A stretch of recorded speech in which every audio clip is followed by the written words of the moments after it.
Welcome to Porch Play Chats, sponsored by the American Association for the Child's Right to Play, or more affectionately called IPA USA. IPA USA is a USA affiliate of the International Play Association, and as part of our efforts to promote play, we've introduced Porch Play Chats. These are conversations with people who are just as passionate about play as we are. And you can find all the Porch Play Chats by going to our website at ipausa.org. In that top right-hand corner, subscribe to our YouTube channel, be a friend on our Facebook page, follow us on Instagram, and magically, every Monday morning, a new Porch Play Chat will appear in your feed. I'm Deb Lawrence, and I'm president of IPA USA. With me on the porch is Traci Lewand. Traci, welcome. Thank you, Deborah. Thank you for having me. Traci serves as the event director of Hemisfair, a local park in downtown San Antonio. She's a mom of 3 and understands the importance of play and programming that stimulates learning in a fun and dynamic way. And Hemisfair, the Hemisfair Park area is a redevelopment corporation, and it was formed by the San Antonio City Council, and it is amazing. So they took what used to be the World Fair Hemisphere, and they transformed it into this wonderful urban park that includes restoration of historic buildings, creating and reestablishing streets and rights of way, adding thousands of new residences and parking spaces, and hundreds of thousands of square feet of new retail space. All of this in addition to tripling the amount of usable parkland to more than 18 acres. And so Hemisfair is in San Antonio is such a family centered park. And Traci's going to talk to us about why play in parks. Why I play think in that's parks? a great topic. Exactly. Thank you, Deborah. It is. So the Hemisfair District, why play in parks? We're going to have 3 when it's all said and done with the redevelopment of Hemisfair. So 3 parks within the district, as you mentioned, food and beverage operators and apartments and a hotel. So play for Hemisfair, it's a significant amount of who we are. And when you look at kind of the pie chart of what we're building into the district, and we have 3 parks. Yanaguana Garden opened in October of 2015, and we are going to surpass this year 4.3 million visitors when it's all said and done. Over 650,000 annual visitors a year is our new milestone that we hit last year and continuing to climb. And it's important because we like to say at Hemisfair that play is from pre-K to gray. It's multi-generational. And I think when you say that, you realize the importance of how significant play is from a very young age, that creativity and that start all the way to that older generation, right? We see play happening for adults. It's a new thing. I feel like it's within the last 2 years, there's been a resurgence of play as an adult and how important that is. And as a mom, working at a park and seeing so many of our littles, if you will, come out, the joy, the laughter, but it's important because it's one of the first ways that children learn to socialize with people outside of their family, maybe outside of the confines of their home, extended family members. They're meeting new people.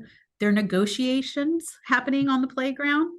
It's a skill that's learned at a very young age. I'll take a turn on the swing. You take a turn on the swing. Those are things that happen without even realizing in the play environment. So negotiation, multitasking, you want to do it all and you're figuring out what you're going to do and you're making a plan. So planning, prioritizing, all of these things that we think about happen on a playground. They do. Yeah. They do. And what's so amazing about them is they're so authentic, right? Yes. It's not anybody telling them what to do. Yes. It's happening organically. It's not it's not a classroom time where we have things that we're following, which is good, but we need a balance. We need a huge balance. And I think the beauty of like from what was it, from early childhood to gray? Pre-K to gray. Pre-K to gray. Yeah. It's so beautiful because imagine the relationships that are built in intergenerational, from the intergenerational perspective. I mean, as you know, we're play people and child people, right? Some people are not, and that's fine. They have a different focus and interest. But when I walk into a restaurant and there are children in the restaurant, they automatically, they know, oh, you're a person who likes kids, right? Because they meet your eyes and they smile at you and you wink at them and you wave a little bit, and that connection across generations is such a valuable piece of who they are as a person within their community. And so then having a park that inspires that intergenerational play, and that play that's authentic and unstructured also is truly a gift to the community. And that's what I love about San Antonio, people. I've never seen a city so focused on family and community and opportunities for children to play. So please visit San Antonio. Yes, come see us. It's truly The amazing. designers and the visionaries when planning out Yanaguana Garden at Hemisfair were very thoughtful in the design, in that we were looking for things that would create imaginative play, exposure to the arts, provide you with things that were needed, like shade, but our shade structures are art sculptures. So we have a large piece that we call the boomerang, because that's fun, otherwise known as a slide. And you can bounce on it, but South Texas can be really hot. And we realized after opening that it was too warm and we needed shade over it. So instead of purchasing an umbrella, we wanted to add another piece that would provide what we needed, shade for the covering of the boomerang / slide, but also promote creative thinking. And so we partnered with a local artist here in town, and he created what we call Reflect.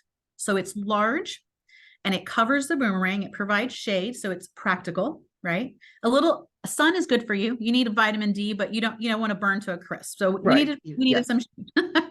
Get your vitamin D. Also why you should play in a park. Vitamin D is very important to happy children, happy people. But we also created an art installation that's visually stimulating and appealing. And there's reflective pieces of mirror placed on the shade structure, so that we then found that kids were lying on the boomerang and looking at themselves and reflecting. That's what the shade piece is called. So we were also exposing them to the arts. It was creating dialogue with their friends on the boomerang about, what do you see? What do I see? What were they identifying, whether it was colors or shapes, or having a conversation about how they look different. You have curly hair, I have straight hair. Reflective. And so everything that we have done in Yanaguana Garden has been purposeful to meet a variety of different missions, if you will. So delivering to these kids beauty and design that they will learn to appreciate at a very young age, and also to be caretakers. They're the next caretakers. And that's why it's so important to play out in the park. There's an appreciation by giving them beauty and design and thoughtful play. They love it. So how many children, when I walk out into the park, I hear them say, this is my favorite park. I love it here. And it then has grown. So we've had little biddies that come and play during story time. So we tie in books that tie in with our sand play. And we're going to read about an archaeologist who's going to dig, and then we're going to go take them into the sand and let them have tactile sensory playtime in the sand pit by digging and feeling and searching and asking questions. We've seen those littles in the 8 years that we've been open now, into teenagers. And guess what? It's still their favorite place to come and play. It's still coming. Yes, it's instilled in them a joy for being out and a joy for playing. Now they realize that they were learning, but at the time it was just having a good time. And I think that's so important. And they're revisiting, what you just described from the littles to the teenagers, and them coming back as those memories, right? Yes. It's memories that are established early on that will carry us through, right? For everything that it needs to carry us through.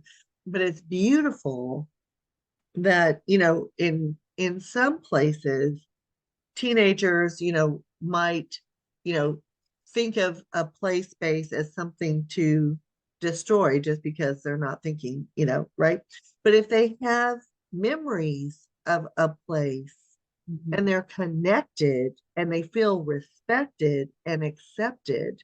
Mhm. Sometimes I think people are afraid to redevelop parks like you have done in the Hemisphere area, to redevelop them because they're afraid that people will be destructive.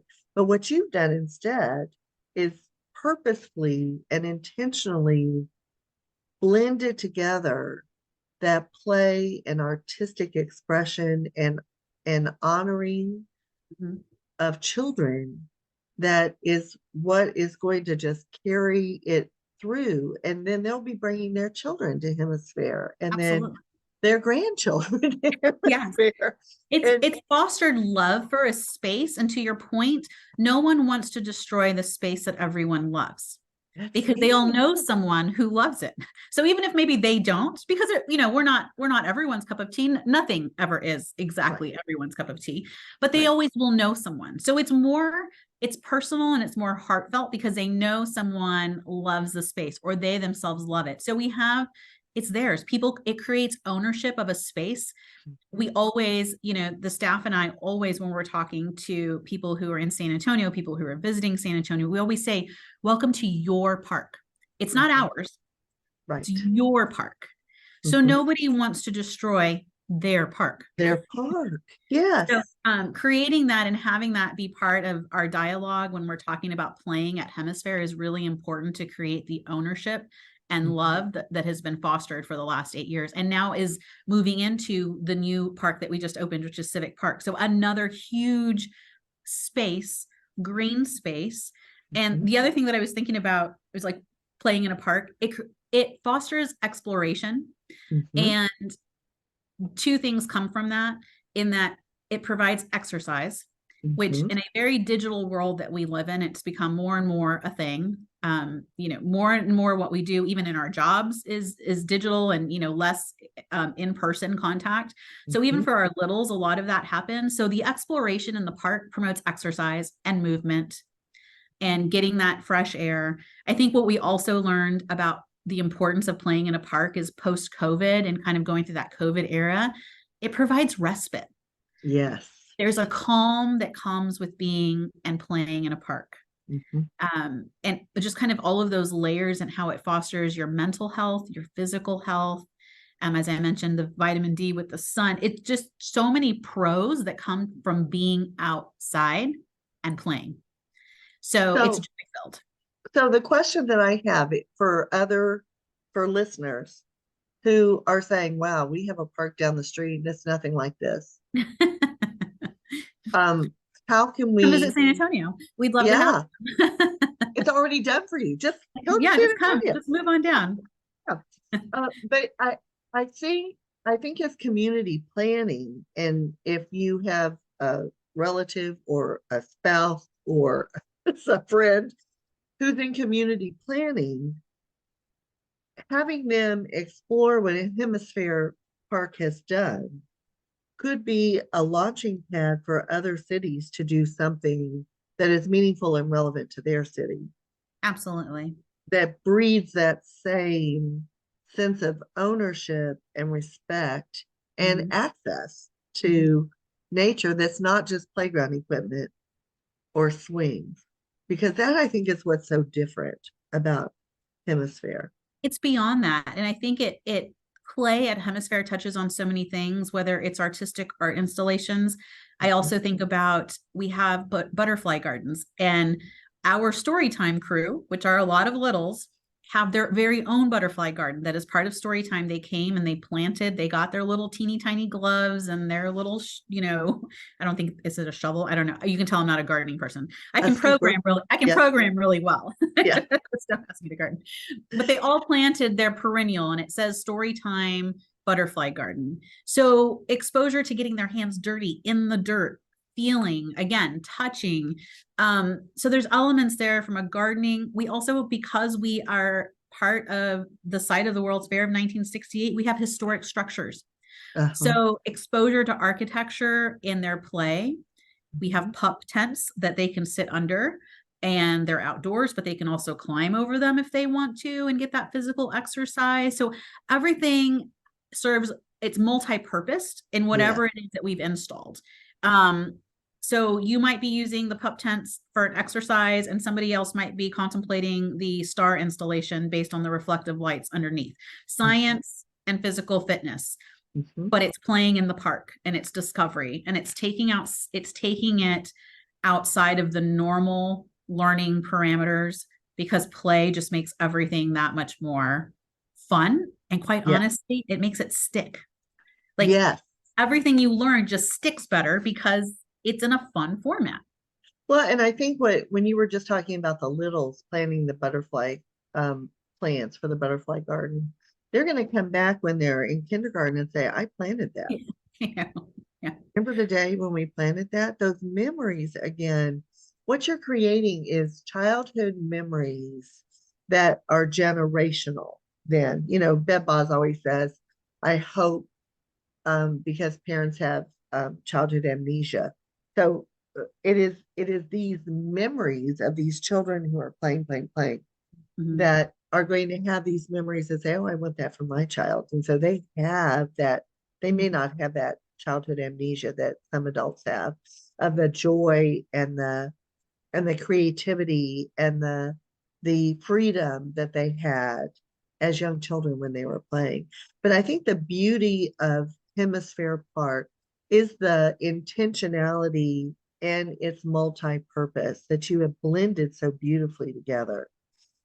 That could be a model for other cities. That we certainly hope so, and that's the goal. We have worked really, really hard, and we are in the downtown corridor. And so I think for most people, when you hear that, you think, well, that's just for visitors to San Antonio, because we are surrounded by hotels. We do have quite a few apartments, but they're not necessarily multifamily units. They're singles and couples. But what we have seen, and I think this is a testament to what we have built, is that we have visitation to Hemisfair from every zip code in Bexar County and the surrounding areas. So people are building it into the tapestry of their week, whether that's caregivers or parents of littles, different schools coming as field trips because they recognize the value. It's not structured. We're not a museum. You're going to come and it's going to be discovery on your own because we're too small of a team to lead you through. But there's enough content in the play layers that it's fulfilling for them from an educational perspective as well. So I think the metrics for success is seeing how many visitors are coming. And it's not just because you're a visitor to San Antonio. We certainly want you to come and enjoy. Our CEO likes to say that if you're visiting from another city and you come to Hemisfair, we want you to feel a twinge of jealousy that you do not have what we have. Just a twinge. Just a little bit. But we've worked really hard. We've worked really hard so that everyone in San Antonio feels like this is their park, and you're going to come down. You're going to come down. You're going to visit. And it's free. It's free. So 98% of the programming that we do at Hemisfair is free and open to the public. The 2% that is not free means that it's a private event. Somebody has rented out space and they are having a luncheon or a birthday party, but all of our community festivals, all of our weekly and monthly programming is free. So free. We are a place for all, and we want everybody to feel and be seen here from pre-K to grade. So, and I don't know if it's the mayor's or, I'm trying to figure out, how did this concept, we have a few more minutes. So how did this concept, so other people can be thinking about how they could not replicate it, but do it, whatever, for their community. Where did the thought process start? Did it start at the it was a Park and Recreation? Did it start at the top with City Council and the mayor? Visionaries, who we are honored to have as part of our fabric of who we are as a community of San Antonio. And in full transparency, Andres Andujar, our CEO, can probably better give the history lesson here, but it was visionaries of past mayoral, Mayor Hardberger. For a second, I was like, when your tongue twists and you want to say the end or the beginning? Yeah. It's Mayor Hardberger. I understand. Mayor Castro. So, because it was such a long, sometimes visionary projects, it's a decade of planning, right? So we saw a changeover in different leadership. But what's great about all of these individuals who were in those leadership positions, they continue to carry the torch of believing in the mission for the redevelopment of Hemisfair and how critical it was for us to have the Central Park of San Antonio. Mm-hmm. We're not saying we're Central Park, but we're the equivalent for the city of San Antonio and our demographic of what we are doing for the district, and a commitment to rebuild the density that once was before the World's Fair, because there were people living here in these historic homes, and there was interior streets, as you mentioned in the bio, right of ways. Those are the streets we're creating, interior streets back into Hemisfair. And so Andres Sandoval was brought on as the first employee for H Park, and has been at the helm ever since. And so really getting us to every finish line, obviously city of San Antonio and our city manager and our city council members, which there's been, a changeover every few years. We have new leadership, all working together to continue to deliver back to the city of San Antonio what they so deserve. And so we see that with the love that's been represented in Yanaguana Garden, in Civic Park. Every large festival, community festival, is happening within our space. So we had a press conference today for Dia de los Muertos. We'll see 135,000 people over the 2 days. And those are the type of activations and programs that are happening outside of the smaller ones that we do on a daily basis, like Story Time and Super Fun Saturday, and health and wellness programming. So a true testament to Andres's leadership and believing that this could happen here in San Antonio, and bringing his leadership and self-sustaining, just how can we make it work? How can we bring back local food and beverage operators? So very representative of who we are as a city. When you come to Hemisfair and get a paleta from Paleteria SA, or you go and get a croissant and a coffee from Commonwealth Coffee House, they are not chain. Currently, we don't have any chain restaurants within the Hemisfair district. They're all locally owned and operated. So these individuals are living the American dream within Hemisfair. And so when you come visit Hemisfair, I feel like you get a really true taste of who we are as a people and a culture. And just think how beautiful that quilt is. You're blending all of the cultural pieces of San Antonio together so that everybody feels welcome and everybody feels like they have a representation. Yes. Whether it's through food, through community events, it's a beautiful, diverse quilt that you've pieced together and woven together that has created such a strong presence in San Antonio. And it honestly, it pays homage to the theme of the World's Fair of 1968, which was the confluence of civilizations. So we're doing that again through our food and beverage operators, who we're bringing in as partners, what type of programming we're offering, having the largest Diwali festival, municipal Diwali festival in North America, Dia de los Muertos. Everyone sees themselves represented. And so I think it's a beautiful tribute to what the space was used well over 50 years ago for the site of the World's Fair. Just like carrying it forward, right? Yes. It's like carrying it forward and reviving what was once the focus and the vision, and carrying that vision into the future. It's just absolutely beautiful. So really go to San Antonio and see this. Yes, come visit. Truly, it is an experience that, and all of San Antonio. I mean, when we were there for the conference in 23 or 22, I was so incredibly I felt so happy to be in this really inclusive space that is so family friendly. That was the biggest piece. I think we try really hard to just feel warm and welcoming across the city landscape. Yeah. There's so many great entities. We're a big city. We always say big city, small town feel. Yes. I always like to say that within Hemisfair, and I would think there was tours at the Whitty and the Museum and San Antonio Zoo. We are all family. We're all collectively in this big city, but it's a small group of us, and we're all cheering each other on. And to that point, we just installed a solar eclipse cube as part of our collaboration with the Whitty Museum. So I'm going to do programming around the solar eclipse that's going to happen for us here this month, and then again April the 8th of 2024. So that's programming. That's a sisterhood of collaboration between entities with play, and getting it free, because you can come out and read the cube, and we're going to program around it. So yes, Play. Oh my Play, goodness. play, play, play. Play, at Hemisfair. play, play, and Play, play, play. intergenerational. Yes. So, Tracy, don't go anywhere. I'm going to close this out. Um, so to learn more about IPA USA and to go visit San Antonio, go to our website at ipausa.org. And until next time, keep on playing.